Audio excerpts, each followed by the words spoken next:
अस्सलाम वालेकुम स्टूडेंट्स। जैसा कि आपको पता है कि हम properties of four sided figures कर रहे हैं। चैप्टर नंबर 12 है और अब इसका क्वेश्चन नंबर 4 आज हमने सॉल्व करना है। क्वेश्चन नंबर 4 है find the unknown marked angles in each rhombus. सबसे पहले आपने क्या करना है कि रोम्बस की प्रॉपर्टीज़ को अच्छे तरीके से आपको याद होनी चाहिए कि प्रॉपर्टीज़ ऑफ रोम्बस क्या होती हैं। Number 1 is four sided of equal length, two pairs of parallel sides, opposite angles are equal. यानी 3 प्रॉपर्टीज हैं। अगर आपको इनके बारे में अच्छे से पता है तो आप रोम्बस के किसी भी क्वेश्चन को सॉल्व करना आपके लिए कोई प्रॉब्लम नहीं होगी।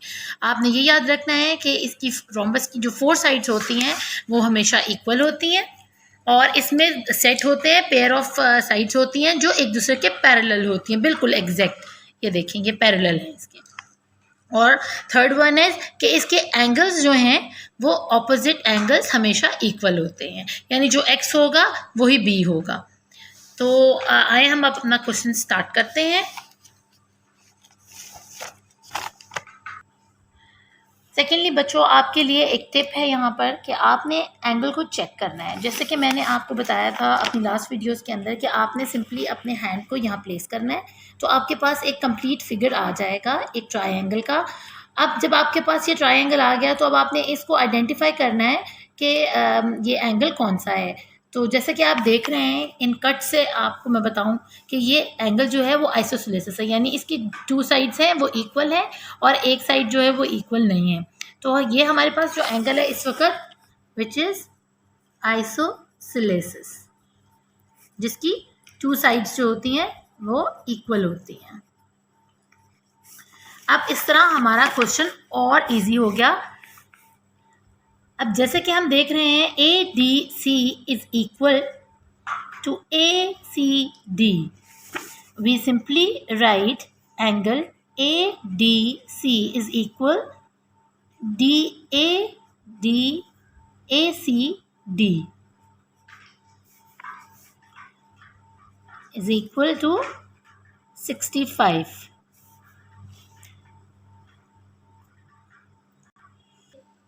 तो बच्चों जैसे A D C is equal to A C D, इसी तरह डी सी ए जो है क्योंकि वो इक्वल है तो अब हम इसको ऐसे राइट करेंगे एंगल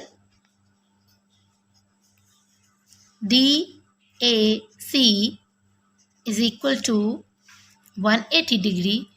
यानी हमें इनके तीनों एंगल्स को जब हम सम ऑफ द एंगल लेते हैं तो हमारे पास क्या आ जाता है 180 डिग्री। अब इसमें से हम माइनस करेंगे 65 डिग्री माइनस 65 डिग्री,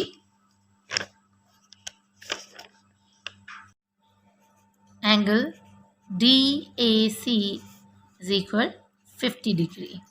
तो बच्चों हमारा आंसर क्या है, एक्स हमने मालूम कर लिया अपना, angle x is equal to 50 degrees.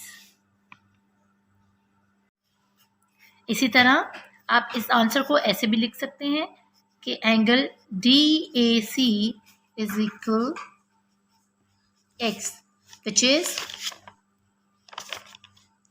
50 degree.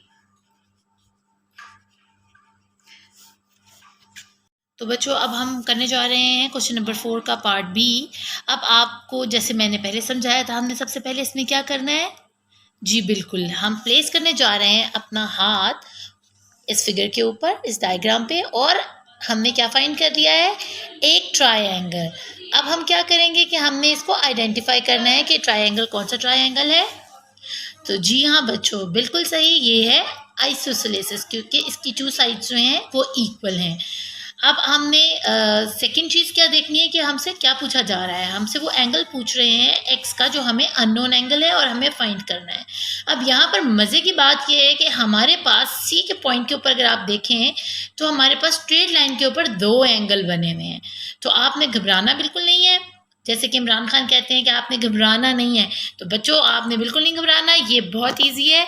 आपने बस ध्यान से इस वीडियो को देखना है कि मैं आपको क्या समझा रही हूँ। हमने बिल्कुल जो सेकंड मेथड मैंने आपको बताया था जिसमें हमने मेजरमेंट ली थी अपने एंगल्स की, स्ट्रेट लाइंस की, तो आपने सेम उसी तरह इसको फिर से रिपीट करना है। अब हमने क्या करना है, हमने मेजर करना है। सबसे पहले मेजरमेंट हमको लेनी है ए टू डी, और मेजरमेंट D to C।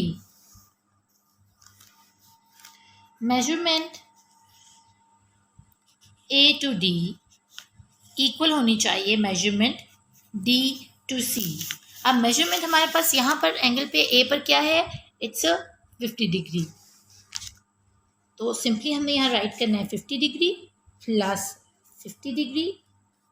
अब हमने जब यहाँ पर देख लिया कि हमारे पास A और C हमने ले लिया है 50 डिग्री का, पहले हमने AD ले लिया, अब हमने DC ले लिया 50 डिग्री। अब हमारे पास यहाँ एक और एंगल मौजूद नहीं है, तो हमने क्या करना है कि इसको भी फाइंड कर लेना है पहले X को फाइंड करने से। तो हम यहाँ पर लिख देंगे एंगल D, जो कि अभी हमें नहीं पता, सम ऑफ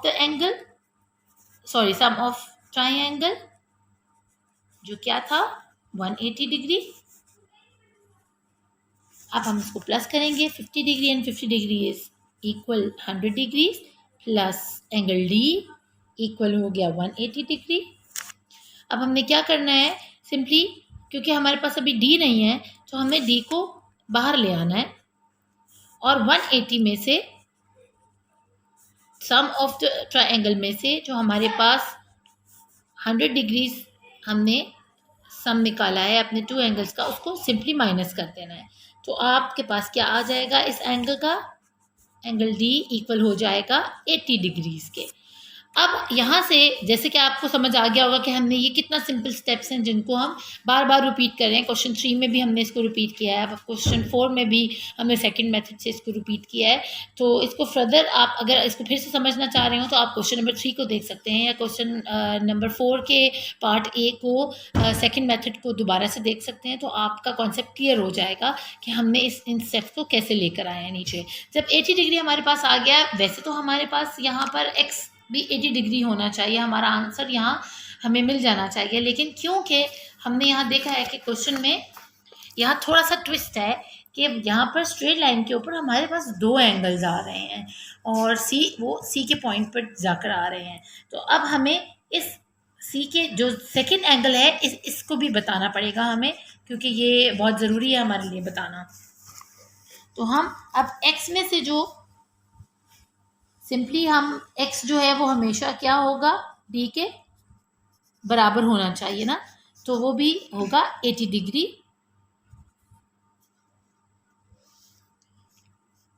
अब हम क्या करेंगे, इस X को माइनस कर देंगे 180 डिग्री में से, तो हमारे पास जो सेकंड X है, हमारे पास जो ये स्ट्रेट लाइन के ऊपर एंगल आ रहा है, स्ट्रेट लाइन पे जो एंगल है सेकंड वाला जो X के बिल्कुल साथ है, उसका आंसर हमारे पास निकल आएगा यहाँ पर,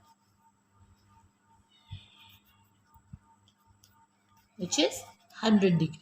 तो ये एक बहुत मज़े का सारा क्वेश्चन है और ये स्टेप्स हैं। अगर आप देखें तो बड़े सीक्वेंस के साथ ये सारे जो हैं स्टेप्स चल रहे हैं। आप मेरी इस वीडियो को जब रिपीट में देखेंगे, बार बार देखेंगे, तो आपको मेरी बताई हुई एक एक बात समझ आ जाएगी। बस आपने ये ध्यान में रखना है कि हमने जो यहाँ से सेकंड स्टेप किया है, इसके बाद से जो ये वाला स्टेप हमने किया है वो इसलिए क्या है क्योंकि स्ट्रेट लाइन के ऊपर हमारे पास